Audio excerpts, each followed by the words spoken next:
वसुदेवसुतं देवं कंसचाणूरमर्दनं देवकी परमानन्दं कृष्णं वन्दे जगद्गुरुम्।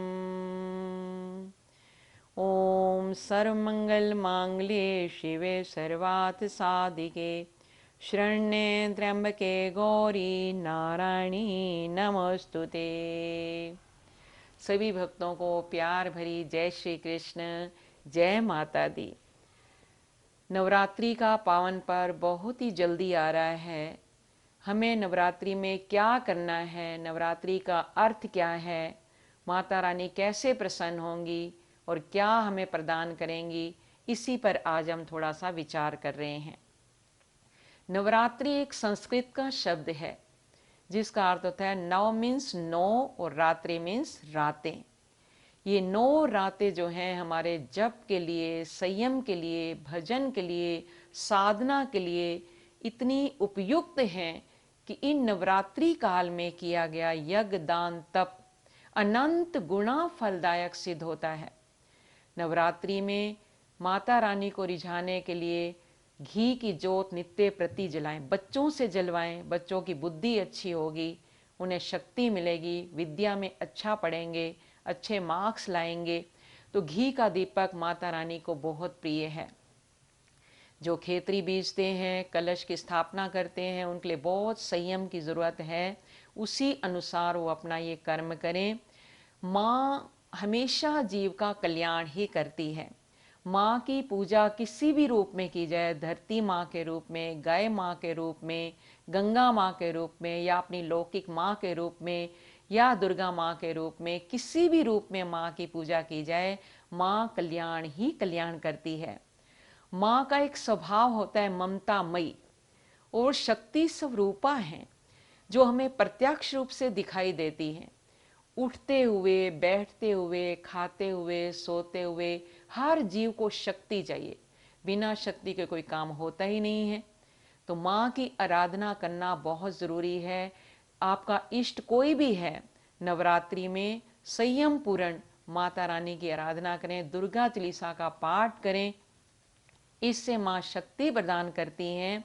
नवरात्रि में हमारे परम पूज्य गुरुदेव भगवान श्री श्री 1008 स्वामी हरिहर जी महाराज, जिनके बारे में आप सभी जानते हैं, वर्ष में जो 2 मेन नवरात्रि आती हैं, आश्विन मास की और चैत्र मास की, उन दोनों नवरात्रि में गुरुदेव भगवान मौन व्रत धारण करते थे।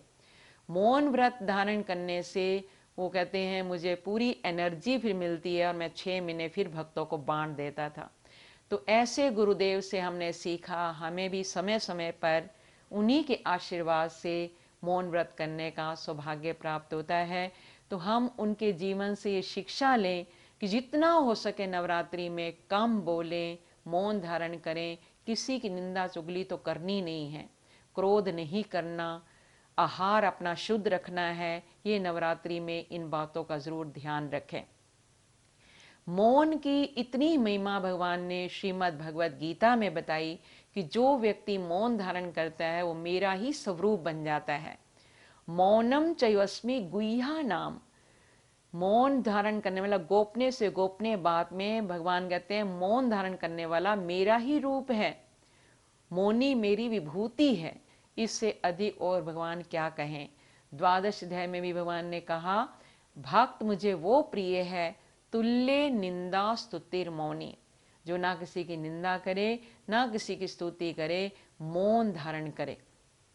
तो अधिक मौन धारण करने से जो आध्यात्मिक लाभ है उसका तो शब्दों में वर्णन भी नहीं किया जा सकता। और साथ में लौकिक हमें लाभ क्या होगा, जितनी देर आप मौन धारण किया है, आपने किसी से गलत नहीं बोला, किसी की निंदा नहीं की, क्रोध नहीं किया, किसी का मन नहीं दुखाया। इसलिए नवरात्रि में किया गया कोई भी कर्म, अगर हम शुभ कर्म करते हैं वो भी अनंत गुणा फलदायक होता है, और गलत करेंगे तो वो भी हमें पाप बनता चला जाएगा, उसका भी फिर दंड भोगना पड़ेगा।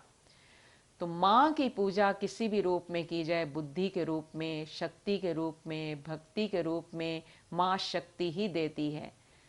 भक्ति रूपेण संस्थिता, ज्ञान रूपेण संस्थिता, शक्ति रूपेण संस्थिता, और ऐसी माता को हम बारंबार नमस्कार करें, प्रणाम करें, उनके चरणों में अपने मन के भाव, जिस भाव से बैठेंगे माता रानी मन के भाव पूर्ण कर देती है। इसमें कोई संशय वाली बात ही नहीं है। अब नवरात्रि में अभी हम 9 दिन का ये जो अनुष्ठान है, जो प्रभु श्री राम ने रावण पर विजय प्राप्त करने के लिए नव दुर्गा की पूजा की थी, 9 दिन पूजा की, तो 10वें दिन उन्होंने रावण पर विजय प्राप्त की थी। विजय प्राप्त करने के पीछे एक कथा बहुत सुंदर मिलती है, वो हम अलग वीडियो बनाएंगे। आप इस YouTube प्रेम भाव चैनल पर जुड़े रहें तो अधिक से अधिक ज्ञानवर्धक बातें सुन पाएंगे। अभी जो नवरात्रि का पर्व प्रारंभ होने वाला है, हम प्रथम दिवस से लेकर 9वें दिन तक नित्य प्रति माता रानी के एक एक नाम की, एक एक स्वरूप की चर्चा करेंगे। थोड़ा सा उन पर आप विचार करेंगे और आप सुनेंगे श्रद्धा से। और हर दिन माता रानी का भोग अलग अलग है। वो वीडियो जैसे ही अपलोड हो YouTube प्रेम भाव चैनल पर, आपने क्लिक करना है उसको सुनने के लिए कि आज माता रानी को हम किस चीज़ का भोग लगाएं और उसको भोग लगाने से माता रानी कैसे प्रसन्न होंगी और हमें क्या प्रदान करेंगी। ये वीडियो कोई भी मिस ना करे। जैसे ही अपलोड होगा अपने इसको क्लिक करके खुद भी सुने और अधिक से अधिक शेयर करें, क्योंकि माँ की महिमा शब्दों में बखान नहीं की जा सकती। माँ तो माँ ही होती है। इसलिए आज के मैं यंग बच्चों से यही प्रार्थना करूंगी, नवरात्रि के इस पर्व पर शिक्षा लें, अपनी लौकिक माता जो हमारी जन्मदात्री माँ है उसकी भी कदर करें, उसकी रिस्पेक्ट करें, उनकी आज्ञा का पालन करें। आज के बच्चों को संस्कार नहीं है, जहाँ हम कुछ ऐसा भी देखते हैं कि वो अपने माता पिता पर हाथ चलाते हैं, तो कैसे, उनका तो अभी श्राद्ध गए हैं, पितृ दोष बना ही रहेगा, पितर कभी प्रसन्न होंगे नहीं। इसलिए उस माँ का ऋण तो कोई चुका ही नहीं सकता। तो माँ इतनी कोमल होती है, उसका हृदय इतना नरम होता है, ममतामयी होती है। एक बच्चा एक नाली में पड़ा है, मलमूत्र से घिरा है और माँ पार्टी में जा रही है बढ़िया से बढ़िया साड़ी पहनकर, तो उस समय क्या वो अपनी साड़ी को देखेगी या अपने बच्चे के मलमूत्र को देखेगी? नहीं, अपनी बढ़िया साड़ी नहीं देखती है। वो बच्चे को उठाती है, झट से अपने हृदय से लगा लेती है और उसको पानी से नला धुलाकर एकदम निर्मल बना देती है। तो ये तो अलौकिक माँ है, वो साधारण माँ से कहाँ गई बीती है। ये तो अलौकिक माँ है। हम जैसे भी हैं, हे माँ हम तेरे हैं। भगवान किसी के पाप नहीं देखते हैं, दोष नहीं देखते हैं भक्तों के। जो भी उनकी शरण में आ जाता है, माँ की शरण में आओ, माँ का पाठ पूजा करें, व्रत करें, उपासना करें नवरात्रि में, तो माँ भी अपने भक्तों की इतनी ममतामयी है, दोष नहीं देखती हैं, गलतियाँ नहीं देखती हैं, बल्कि उस भक्त के अपराधों को क्षमा करके और उसको भी गंगा के जल की तरह पावन और पवित्र बना देती है। जैसा कि भगवान ने गीता में भी कहा, क्योंकि वही तो माता है, वही तो पिता है। पिताहा मत्स्य जगतो माता धाता पितामह। और हम वंदना में बोलते भी हैं, तुम्हें माता च पिता तुम्हें।